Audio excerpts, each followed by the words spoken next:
Kelvin, at 37 years old, with a captain's salary of $265,000 from American Airlines, understood the physics of pressure.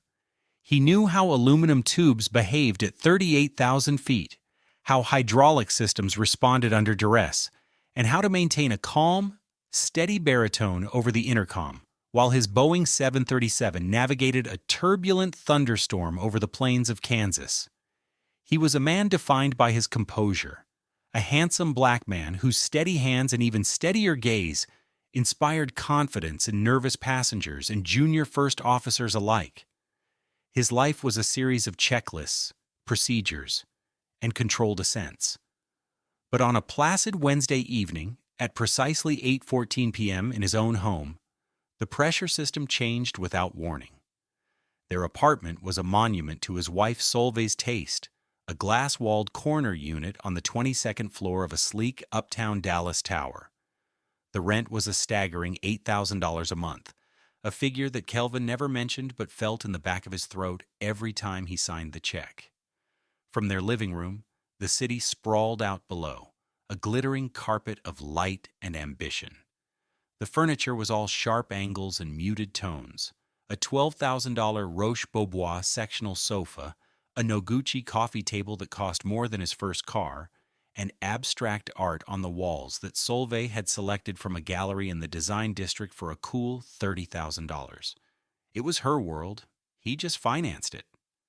Kelvin had just returned from a 3-day trip to Seattle. The scent of recycled cabin air still clung to his navy blue uniform. He'd dropped his rollerboard, a well-worn $250 Travel Pro that had seen 1,000,000 miles, by the door. Solveig was across the room, silhouetted against the city lights, scrolling through her phone. She was wearing a silk lounge set, a delicate cream-colored affair that probably cost $800. Her long, elegant fingers swiping. Her locks were immaculately styled, piled high on her head in a sculptural arrangement that must have taken hours at her preferred salon in Bishop Arts. He loosened his tie, the knot he'd perfected over 15 years of flying. The silence in the apartment was as pristine and empty as the furniture. It was a silence that had been growing for months, creeping into the corners of their life. But tonight it felt different. It felt heavy, pressurized. He decided to do what normal husbands do. He decided to try. "Hey," he said, his voice warm, the same voice he used to greet his crew. "How was your day?" For a moment, there was no response. The only sound was the faint, distant hum of Dallas traffic. Then, Solveig's thumb stopped its endless scroll. She lowered the phone slowly, her movements unnervingly deliberate. When she turned, her face, usually a mask of serene, curated beauty, was twisted into something unrecognizable. It was a snarl of pure, unadulterated rage. Her voice, when it came, was not a voice at all. It was a shriek, a blade of sound that sliced through the expensive, sterile air of the apartment. "Give me space!" The words hit Kelvin with the physical force of a cabin depressurization. He felt the air leave his lungs. It was so loud, so violent, that he instinctively flinched. The sound echoed off the floor-to-ceiling glass, seeming to come at him from all directions. It was an explosion in a vacuum. He just stood there, his captain's hat still in his hand, the gold wings on his chest suddenly feeling like a child's costume. He looked at his wife, at the beautiful, furious woman standing before a backdrop of 1,000,000 distant lights.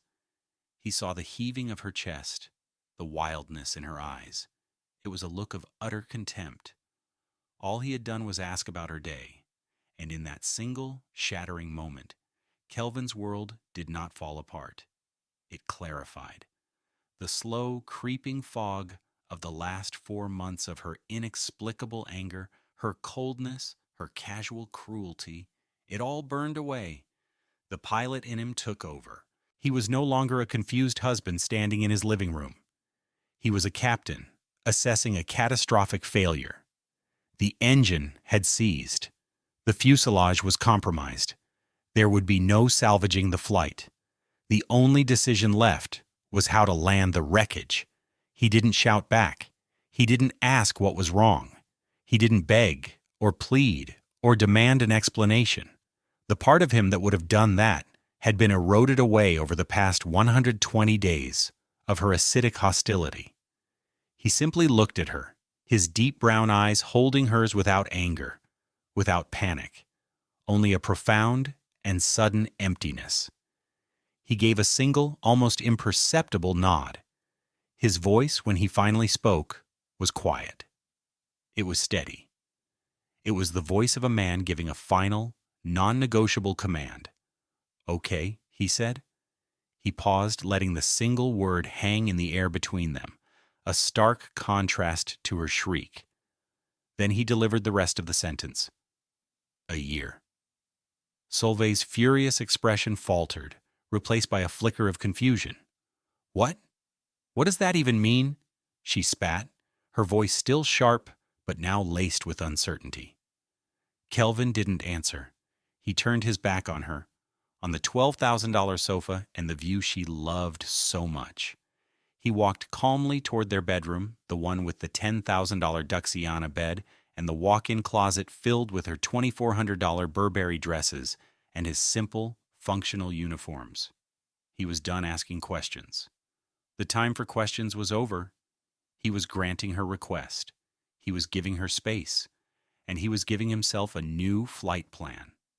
What does it feel like when a marriage dies? For Kelvin, it didn't feel like a storm. It felt like the calm at the storm's eye, a place of chilling clarity where all the noise and chaos just stops. He had been so focused on navigating the turbulence of Solveig's moods that he hadn't realized the aircraft was already coming apart around him. Now he knew. The question, "How was your day?" wasn't the cause of the explosion. It was merely the spark that ignited the fumes that had been leaking for months. Thinking about it now, as the silence of the apartment pressed in, the signs had been there, flashing like warning lights on his cockpit dashboard, each one a signal of a system failing. The facade had been perfect, constructed with the same precision as the high-rise they lived in. To their friends, they were the ultimate Dallas power couple. Captain Kelvin, the steady, handsome pilot, a man of quiet confidence and significant income. And Solveig, the stunningly beautiful wife with impeccable taste, a curator of their social life and their home. Their life was a series of beautifully staged photographs, dinners at Uchi, where a meal for two easily crested $400, weekends spent browsing the luxury shops at Highland Park Village, where she would point to a $3,500 Valentino purse and he would nod, handing over his American Express black card. He remembered a Saturday about a year ago, back when things were good, or at least appeared to be. They were building a life, he thought. They were in their kitchen, a gleaming white space, with Sub-Zero and Wolf appliances that had cost over $50,000 to install. Sunlight streamed through the massive windows, glinting off the polished chrome. Kelvin, in a simple $40 Nike t-shirt and shorts, was making his signature pancakes, a recipe passed down from his mother. The air smelled of cinnamon and melting butter. Solveig had come up behind him, wrapping her arms around his waist.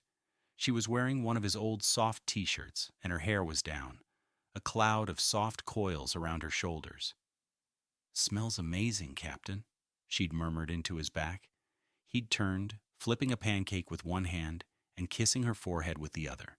It felt real. It felt like home.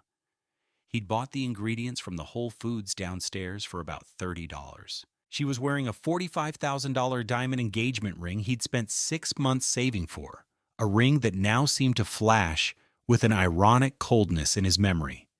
Their domestic normalcy was a carefully curated collection of scenes, each with a hidden price tag. There was the time he'd spent a whole Saturday assembling a complex flat-packed shelving unit from a Scandinavian design store, a $4,000 piece she'd insisted they needed for her collection of art books. He'd worked patiently, His pilot's focus applied to tiny screws and confusing diagrams, while she directed him from the sofa, sipping a $70 bottle of Sancerre. When he finished, sweating and with a blister on his thumb, she'd smiled. "See? Perfect," she'd said, as if she were the one who had brought it into existence. The satisfaction he felt wasn't from building the shelf, but from her brief, fleeting approval. He paid for it all. The bi-weekly cleaning service at $300 a visit, the organic grocery delivery service, another $500 a week, her personal trainer, who charged $200 an hour, 3 times a week, her quarterly wellness retreats to Sedona or Tulum, which ran anywhere from $8,000 to $15,000. When he was home, he was the one who cooked, who did the laundry, who made sure the Nespresso machine was filled with her favorite $2 arpeggio pods. These were his acts of service, the quiet ways he said, "I love you." He thought she understood that. He thought they were building a shared life, but now he saw it differently. He wasn't a partner, he was a provider. He wasn't a husband. He was a high-end utility, a human ATM with pilot's wings. The warmth he remembered from that pancake morning now felt like a manufactured memory, a scene from a movie about a life he wasn't actually living. He had no idea how wrong he was about what she truly valued. The escalating betrayal didn't begin with a scream. It began with a whisper of contempt, a slow, corrosive acid that ate away at the foundations of their marriage. Looking back, Kelvin could pinpoint the first tremor to a dinner party about 4 months ago. It was at the home of one of Solveig's friends, another woman who had married well and lived in a sprawling mansion in Preston Hollow. The house was a study in beige luxury, filled with people whose net worth could be measured in the tens of millions. Kelvin, feeling slightly out of place in his $600 Canali blazer, was telling a story about a recent flight, a humorous anecdote about a passenger trying to bring a miniature pony on board as an emotional support animal. A few people were laughing, engaged. Then Solveig's voice cut through the chatter, cool and sharp. "Kelvin, please," she'd said, a dismissive wave of her hand. "Nobody wants to hear your boring work stories." She turned to the host. "He thinks being a glorified bus driver is fascinating." The laughter died. A painful, awkward silence fell over the small group. Kelvin felt a hot flush of humiliation creep up his neck. He saw the pitying looks from the other guests. A glorified bus driver. He who held the lives of 160 people in his hands on a daily basis, who had trained for years, who commanded a $90 million piece of machinery. He just smiled, a tight, forced smile, and changed the subject. Later that night in the car, her white BMW 5 Series, a $65,000 gift he'd bought her for their first anniversary, he'd tried to talk about it. "Solveig, what you said tonight, it was out of line." "What? Oh, that," she'd scoffed, not even looking at him, busy checking her reflection in the side mirror. "Don't be so sensitive. It was a joke." It wasn't a joke. It was a statement. It was the first time she had publicly declared that his identity, the very thing that paid for the BMW she was sitting in, was an embarrassment to her.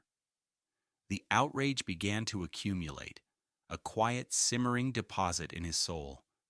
A month later, the cruelty became financial. They were walking past a high-end watch boutique in the Galleria Dallas. In the window was a Patek Philippe, a breathtakingly intricate timepiece with a price tag of $120,000. "God, I would love that for you," she'd sighed dramatically, pointing at the watch.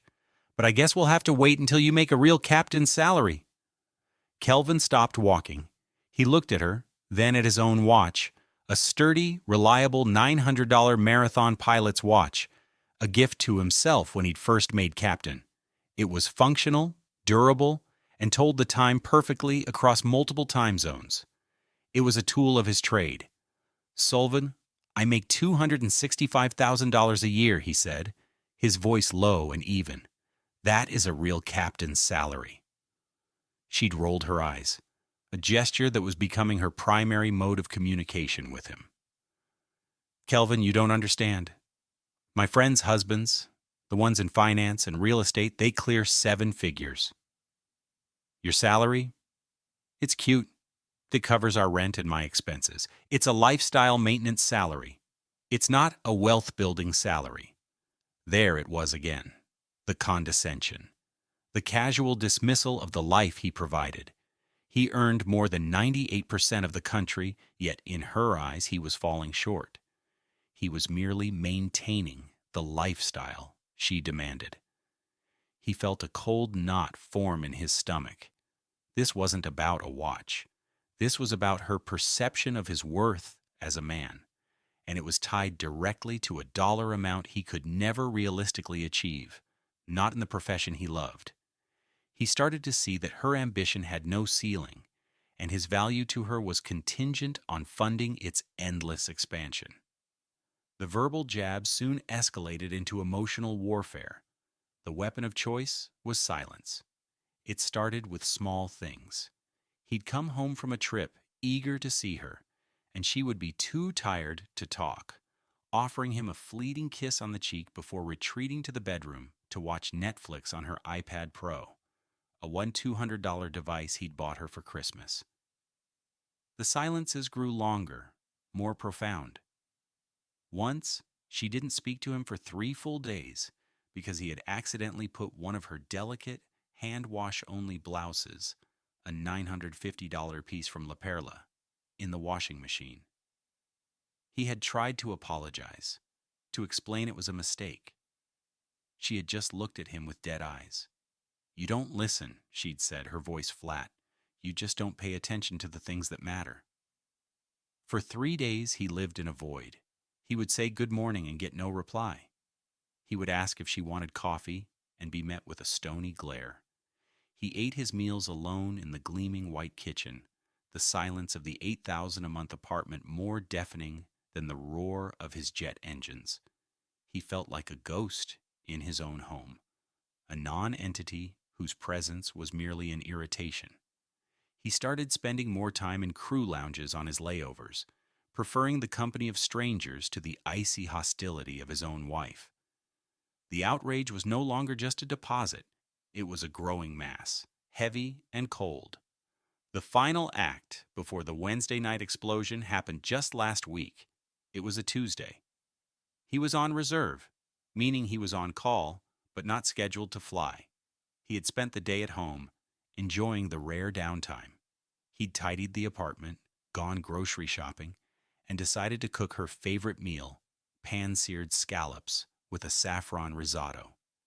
It was a complex dish, one that required patience and attention. He spent 2 hours at the stove, carefully stirring the risotto, searing the scallops to a perfect golden brown. He set the table with their good china, the $2,000 Vera Wang set they'd received as a wedding gift. He even lit candles. She came home late, around 9 p.m., from a charity committee meeting.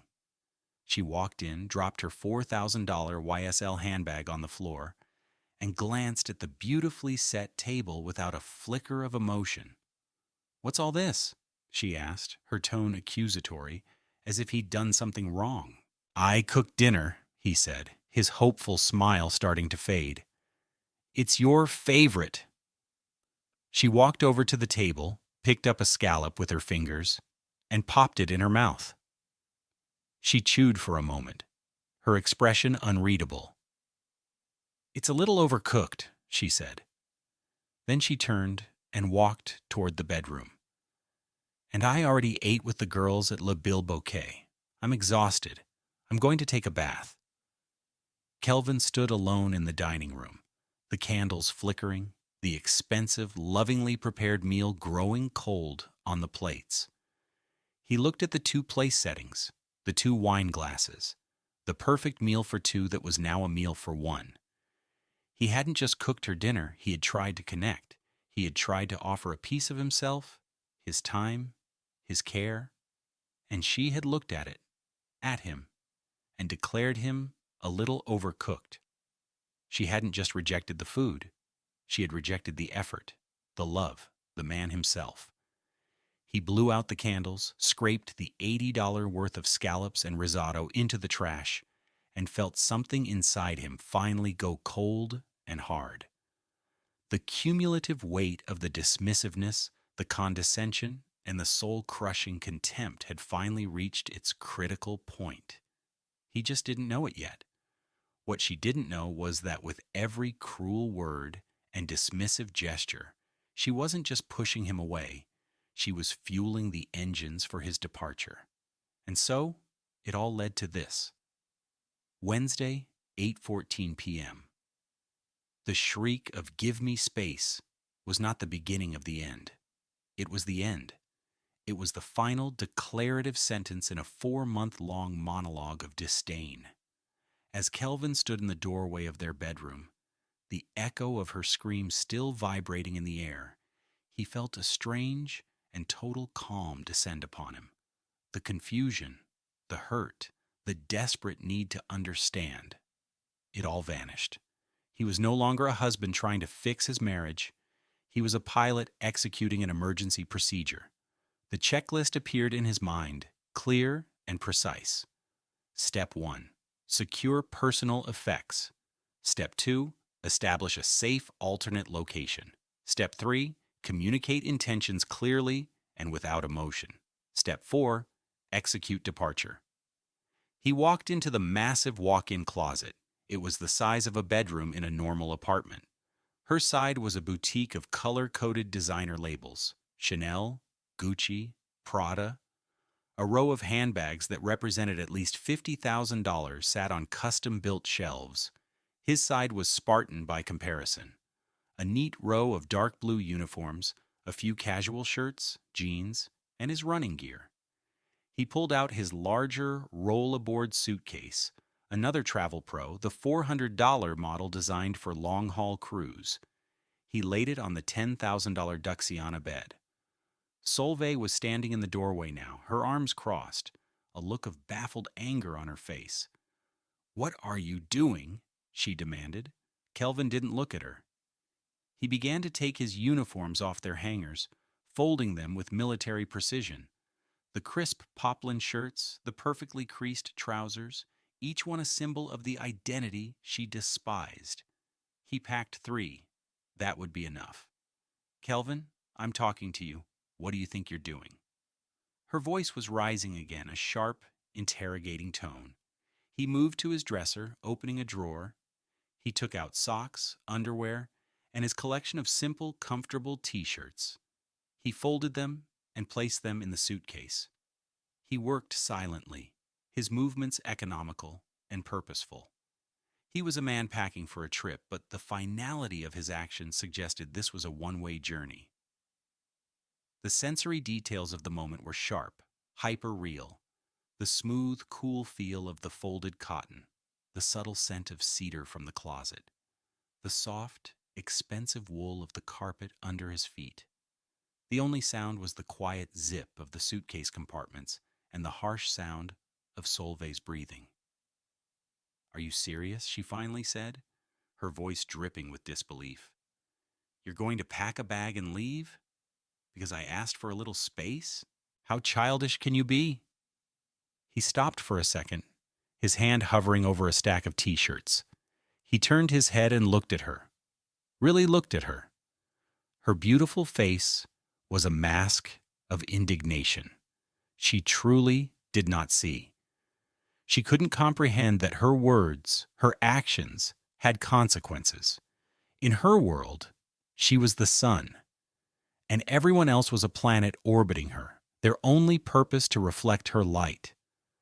She believed she could be as hot and destructive as she wanted, and the planets would just have to endure the heat. She had made a critical mistake. Kelvin was not a planet. He was a captain, and he was changing his flight path. He didn't say any of this. He just held her gaze for a long moment, his expression unreadable. Then he turned back to his packing. He zipped the main compartment of the large suitcase shut. Then he walked to the bathroom, a cavernous marble space with a steam shower and a soaking tub that could fit 2 people.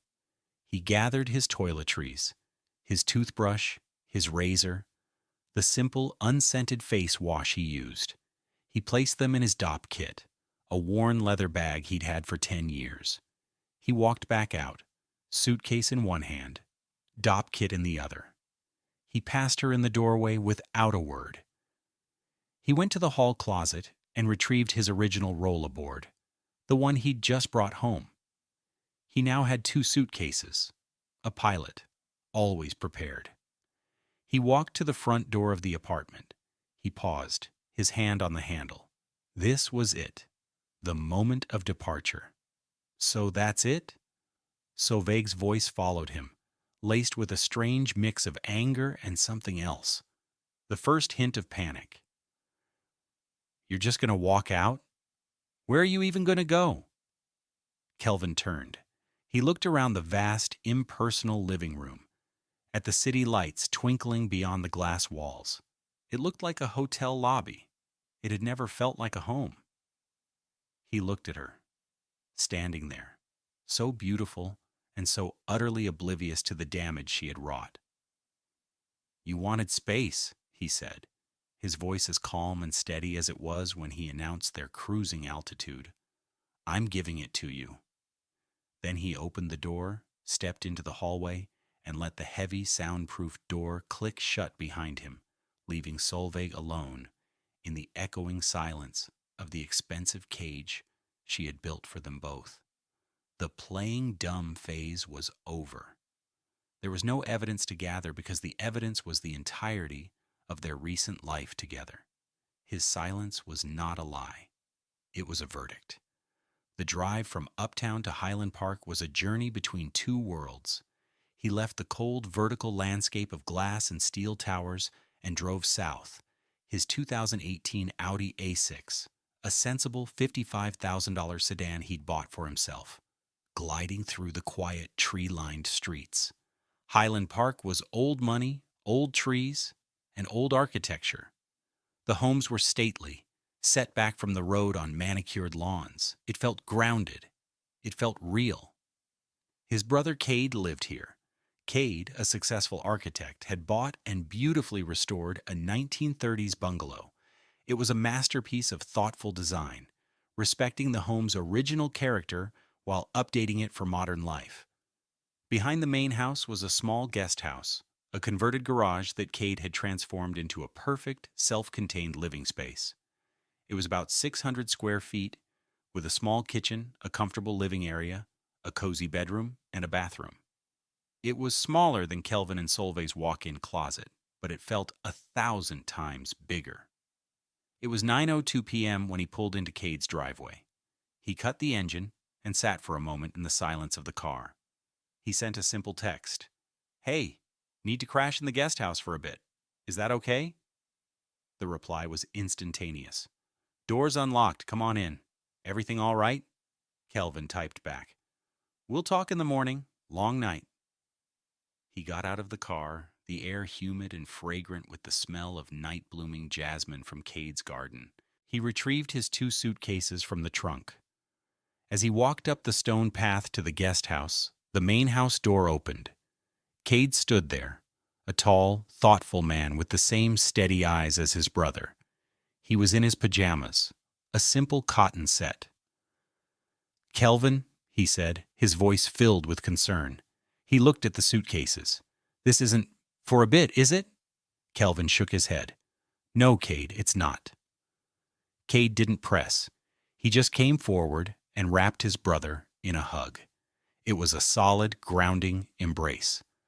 The place is all yours for as long as you need, he said. Fridge is stocked with beer and water. Let me know if you need anything else. Thanks, man, Kelvin said, his voice thick with an emotion he hadn't allowed himself to feel until now. I mean it. Inside the guest house, Kelvin felt like he could finally breathe. The space was warm and inviting. The walls were lined with books on architecture and history. There was a simple, comfortable sofa that probably cost $500, not $12,000.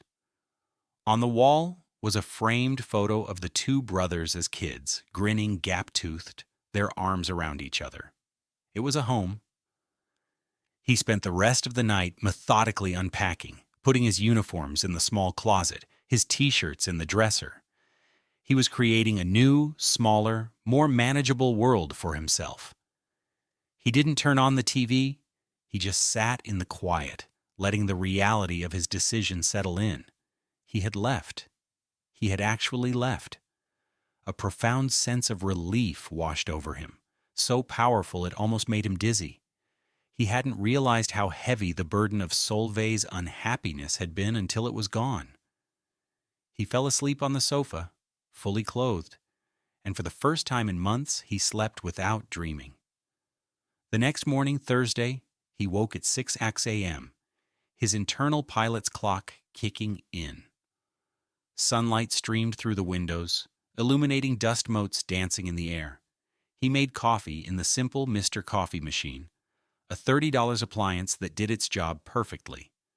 He sat at the small kitchen table with a legal pad and a pen.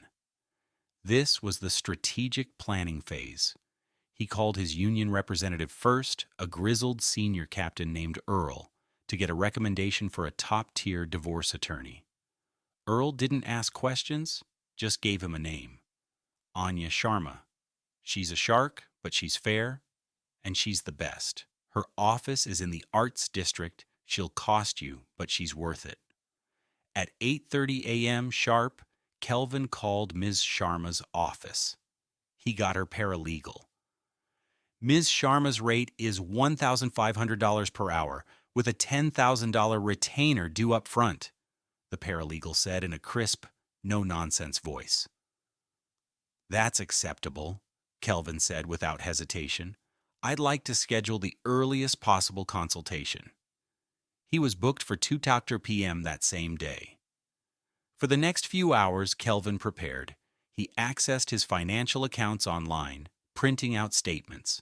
He was methodical, like he was preparing a flight plan. Assets, premarital, 1, Highland Park bungalow, currently rented out, purchased 2015. Value, $1.2 million. Mortgage paid off. This was the house he'd lived in before meeting Solveig, the one he'd planned to move back into with a family one day. 2. American Airlines 401k. Balance, $750,000. Contribution started 15 years ago. 3. American Airlines pension vested. Value dependent on retirement age. 4. Brokerage account, $220,000. Opened in 2012. Assets, marital, 1. Joint savings account. Balance, $18,450. Most of his salary went to their joint checking to cover expenses. 2. Joint checking account. Balance, $4,210. 3. Audi A6. Value, $35,000. 4. BMW 5 Series. Value, $45,000. 5. Furniture and art. Purchase price, $150,000. Debts, 1. American Express.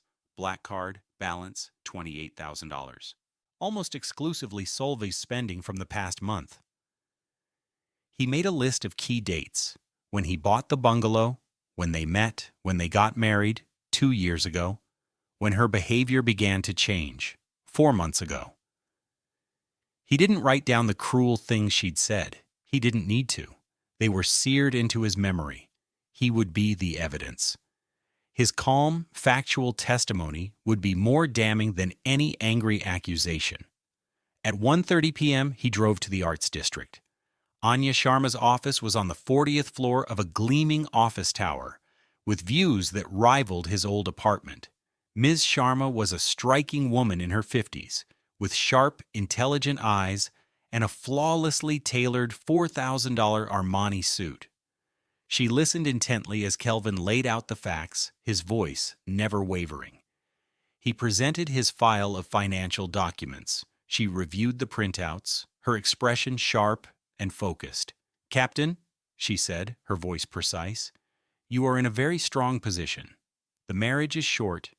Your most significant assets are clearly premarital and therefore your separate property. The bungalow, your pension, the bulk of your retirement accounts, those are protected." She looked at him over the top of her glasses.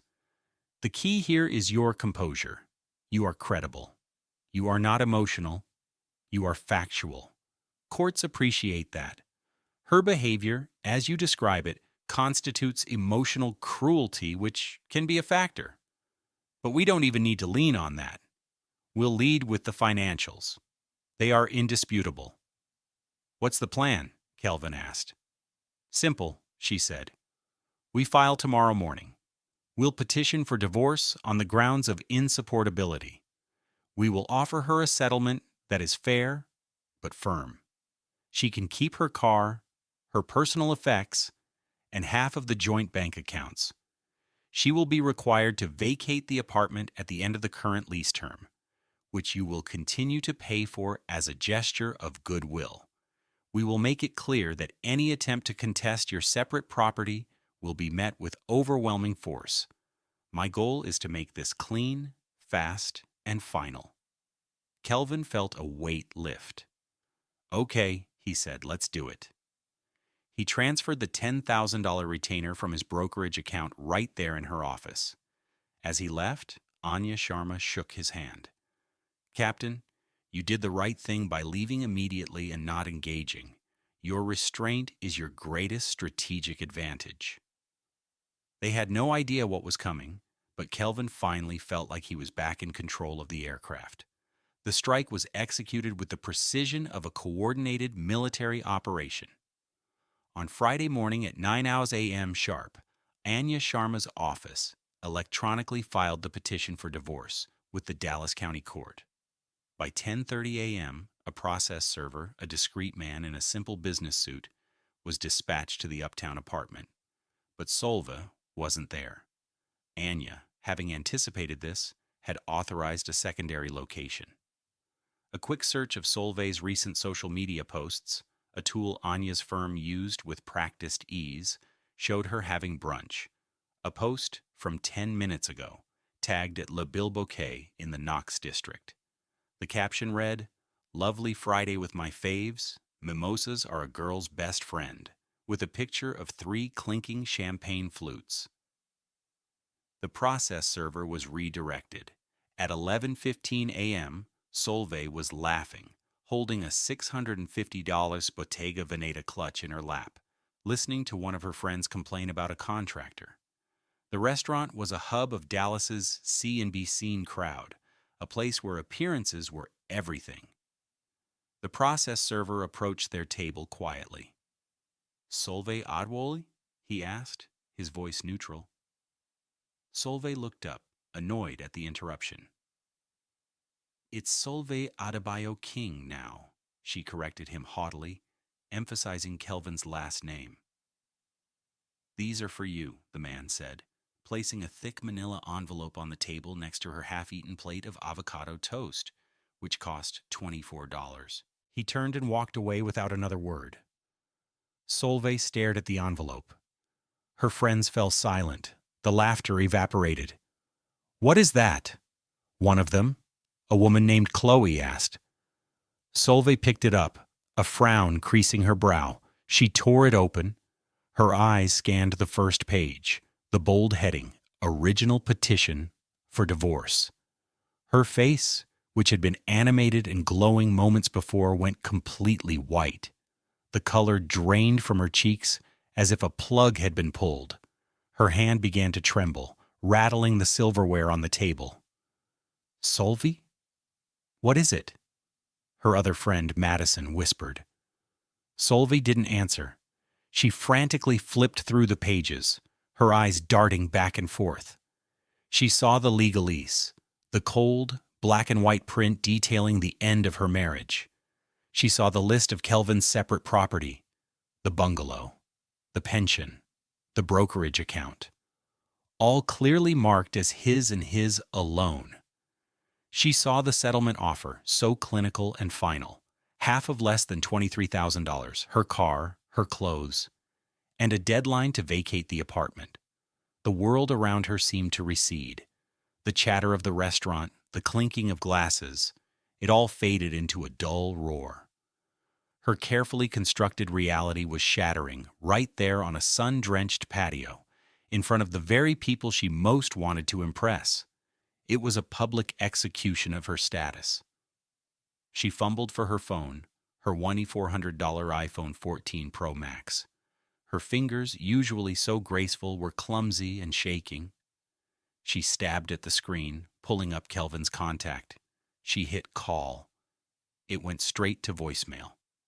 Kelvin was in the guest house, his phone on silent, sitting on the kitchen counter. He had instructed his personal assistant, a hyper-efficient woman named Brenda who managed his schedule, to screen his calls. Brenda's instructions were simple. Unless it's the airline, my brother, or my lawyer, I'm unavailable. The first voicemail from Solveig came through at 11:19 a.m. Kelvin didn't listen to it, but Brenda transcribed it and emailed it to him, per his instructions. Voicemail 1, 11:19 a.m. Voice is high-pitched, confused. Kelvin, I just got some papers. This is a joke, right? A sick, twisted joke? You can't be serious. Call me. Call me right now. This is insane. He read the email and felt nothing. He deleted it. 2 minutes later, another call. Another voicemail. Voicemail 2, 11:21 a.m. Voice is louder, laced with anger. Kelvin, you pick up the phone right now. You don't do this to me. You don't serve me papers at brunch like I'm some piece of trash. After everything I've done for you, for this marriage, I decorated that entire apartment. I built our social life. You think you can just throw that all away? You have no idea what you've just done. Call me. He read the second email. He noted her use of I and me. It was all about what she had done, what was being done to her. He deleted the email. The calls kept coming, one after another, a frantic barrage. Brenda kept transcribing, voicemail 5, 11:35 a.m. Voice cracking, verge of tears. Okay, I get it. You're mad. You're mad about Wednesday night. I'm sorry. Is that what you want to hear? I'm sorry. I was stressed out. The charity gala is next month and it's a nightmare. I shouldn't have yelled. I'm sorry, just come home. Please, Kelvin. Come home and we can talk about this. Don't do this. The apology was transactional, and I'm sorry offered only when faced with consequences. It meant nothing. He deleted the email. Voicemail 12, 12:15 p.m. Full-on sobbing, words are garbled. Please don't do this to me. I can't. My friends are all staring. I had to leave. Everyone saw. Please, Kelvin, I love you. I love you. Don't you understand that? I can't do this without you. My life is with you. Please. He read the transcript. My life is with you. She didn't say I want to be with you. She said her life, the construct, the lifestyle was with him. The distinction was critical. By the end of the day, there were 27 missed calls and 18 voicemails. They continued through the weekend. The tone cycled through the 5 stages of grief, distorted by narcissism, denial, anger, bargaining, depression, but never acceptance. Voicemail 34, Saturday 4:50 p.m. Cold, threatening tone. You know my father is a lawyer. He says this is completely illegal. You can't just kick me out. That's our home. That's marital property. You are going to regret this, Kelvin. I'm going to fight you on this. I will take you for everything you have. You think you're so smart, but you're nothing without me. Anya had already warned him this would happen. She'll threaten to fight, she'd said. She'll be wrong. By the end of the first week, the count was up to 58 calls. By the end of the first month, it hit 87. 87 times she had reached for him. Not out of love, but out of a desperate, clawing need to regain control of the asset she had lost. Each call, each transcribed message, was just another piece of evidence confirming he had made the only possible choice. He was flying solo now, through clear skies, and he had no intention of turning back into the storm. The consequences for Solveig cascaded, not with the sudden violence of a crash, but with the slow, grinding inevitability of a well-executed legal strategy. Kelvin held to his course with the unshakable calm of a man who knew his destination. He never spoke to her directly. All communication was routed through Anya Sharma, whose letters were masterpieces of polite, implacable finality. The first consequence was social. The scene at Le Bilboquet became the stuff of Uptown legend.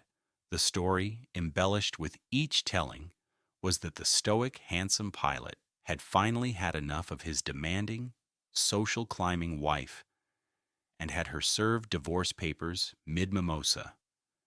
In a world built on the illusion of perfect lives, such a public crack in the facade was unforgivable. Her friends, who were never really her friends, but rather competitors in the game of wifely status, began to distance themselves. The brunch invitations dried up. The calls went unanswered. She was no longer the wife of a Boeing 737 captain. She was a cautionary tale. The second consequence was financial, and it was brutal. Solveig, on the advice of her father, a small-time personal injury lawyer from a different city who was utterly out of his depth, decided to contest the divorce. She hired her own lawyer, a flashy downtown attorney who promised her the world and charged her a $20,000 retainer. This was a fatal error. Anya Sharma's case was ironclad. Kelvin's premarital assets were meticulously documented. The short duration of the marriage worked heavily in his favor. Solveig's lawyer filed motion after motion, trying to claim that the Highland Park bungalow had become community property because Kelvin had once used joint funds to pay for a $2,000 plumbing repair. Anya dismantled this argument in a single, scathing legal brief that cost Solveig's side dearly in billable hours. The fight dragged on for 6 months. 6 months during which Solveig's legal fees ballooned to over $60,000, draining her savings and the money she'd received from the initial division of their joint accounts. The third consequence was the loss of the apartment. Kelvin, as per the initial offer, paid the $8,000 monthly rent for the first 3 months after he left. But when the lease came up for renewal and Solveig was still fighting the divorce, the landlord required a new lease to be signed. Without Kelvin's $265,000 salary on the application, she did not qualify. She was given 30 days to vacate. The moving day was a humiliation. The Roche-Beaubois sofa, the no Gucci table, the art. It was all marital property. Per the court's order, it was to be sold and the proceeds divided. An estate sale company was brought in. Strangers traipsed through her beautiful apartment, putting price tags on her life. The $12,000 sofa sold for $4,000. The $30,000 art collection fetched less than $10,000. In the end, after the estate company took its 30% commission, her share was a paltry $28,000. She had to watch as movers hauled away the symbols of her identity piece by piece. She moved into a generic one-bedroom apartment in Addison, a far less glamorous suburb north of Dallas. The rent was $1,800 a month. The walls were thin. The appliances were standard, cheap models. The view was of a parking lot. The woman who had sneered at a $265,000 salary was now struggling to furnish her new, smaller life with her share of the asset sale. The fourth consequence was the car. The beautiful white BMW 5 Series, her pride and joy, was a money pit. The insurance was $400 a month. The maintenance was expensive. With her legal bills mounting and no captain's salary to fall back on, she couldn't afford it. She sold it, taking a loss, and bought a 5-year-old Honda Civic, a practical $18,000 car that represented everything she had once looked down on. The divorce was finalized 8 months after Kelvin filed. The judge upheld every single one of Kelvin's claims to his separate property. The final settlement was almost identical to the one Anya had offered on day one. Solveig was awarded half of the marital bank accounts, which amounted to just under $12,000, and her share from the furniture sale? That was it. Her 6-month legal battle had cost her over $60,000, effectively wiping out any financial gain. She had fought a war she could never win, all because her pride wouldn't let her accept the generous peace treaty she was offered at the start. Kelvin saw her one last time, during the final mediation. She looked smaller, diminished. Her hair wasn't as perfectly styled. She wore a simple dress, not a designer label. The fire in her eyes was gone, replaced by a dull, exhausted resentment. She avoided his gaze. He felt a brief, fleeting pang, not of love or regret, but of a kind of clinical pity. She was the architect of her own demise. She had demanded space, and the universe, in its infinite and ironic wisdom, had given her an abundance of it. An empty apartment, an empty bank account, and an empty social calendar. The consequences weren't his revenge. They were simply the bill for her choices finally coming due. A year to the day after he walked out of the Uptown apartment, Kelvin stood on the shore of White Rock Lake. It was 6:15 a.m., and the sun was just beginning to crest the horizon, painting the sky in fiery strokes of orange and pink. The air was cool and clean. He had just finished a 5-mile run, and the familiar, satisfying ache in his legs grounded him in the present moment. He wore a simple pair of $120 Brooks running shoes and a faded T-shirt from a 10K race he'd run years ago. He felt richer than he ever had in that glass tower. His life had found a new, quieter rhythm. The divorce had been finalized 4 months ago.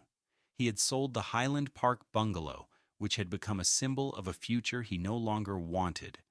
The sale had netted him a substantial profit, which he invested wisely on Cade's advice.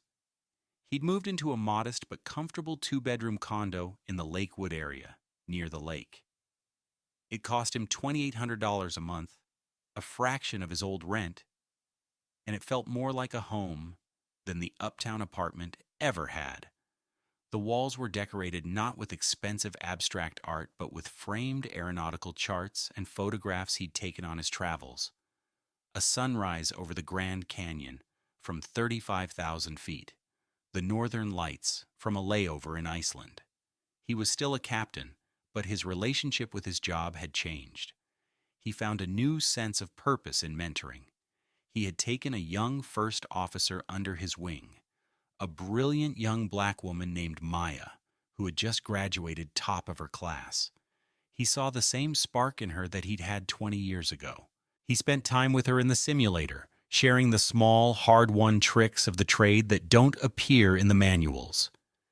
He taught her about crosswind landings and fuel management, but also about how to command a cockpit with quiet authority, how to build a team, and how to maintain grace under pressure. Watching her confidence grow gave him a satisfaction deeper than any paycheck. His brother Cade was a constant, steady presence. They had dinner once a week, usually at a low-key barbecue joint in Oak Cliff where a plate of brisket cost $18 and the conversation was priceless. They talked about architecture, about flying, about life. Kelvin had his family, his true family, back. He checked his phone. There was a text from Maya. "Captain, just wanted to say thanks again for the advice on the LGA approach. It was gusty yesterday, but I nailed it. Felt your voice in my head, telling me to stay ahead of the plane." He smiled and typed back, "That was all you, Maya. You've got this. Proud of you." The 87 calls had long since stopped.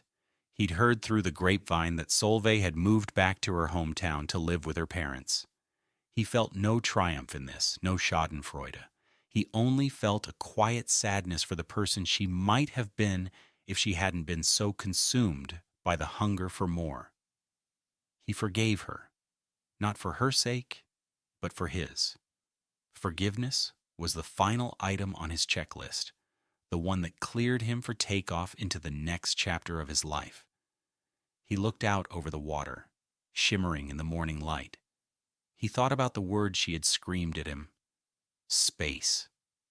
She had used it as a weapon, a wall to keep him out.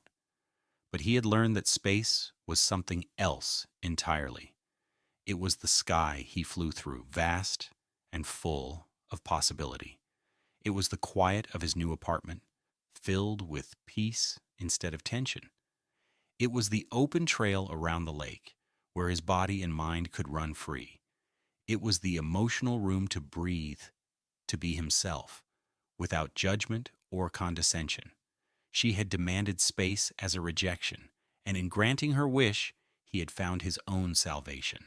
True wealth wasn't a skyline view or a designer handbag. It was a quiet mind. It was purpose. It was the freedom to chart your own course and the peace that comes from flying in clear, open air. He took a deep breath, the Dallas sun warming his face, and began the slow, easy walk back home. We all know someone who has been made to feel small, who has had their worth questioned by someone who was supposed to lift them up. Have you ever had to walk away from a situation to protect your own peace? Share your story in the comments below, because your journey could be the flight plan someone else needs to see. Kelvin's story is a powerful reminder that sometimes the most loving act is an act of self-preservation. By choosing to honor his own worth, he didn't just escape a toxic situation, he created the space for a new, more authentic life to begin. If you've been inspired by Kelvin's journey to reclaim his peace, please like this video and subscribe to Love Beyond Pride for more stories of strength, resilience, and the quiet triumph of the human spirit. What do you think is the true measure of a person's wealth? Is it the number in their bank account or the peace in their heart? Let's talk about it. The journey from a toxic relationship to true freedom is often a quiet one, made up of small, brave decisions that lead to profound change. Kelvin's story isn't about revenge, it's about reclaiming a life. As he settled into his new routine, the echoes of his old life faded, replaced by the tangible realities of his new one. The quiet satisfaction of a well-flown flight, the easy laughter with his brother, the sense of accomplishment in mentoring Maya, these became the building blocks of his new identity. He was no longer just Solveig's husband, the provider of a lifestyle. He was Kelvin King, captain, mentor, brother, and a man at peace with himself. His story reminds us that the ultimate power lies not in controlling others, but in mastering oneself. Thank you for watching.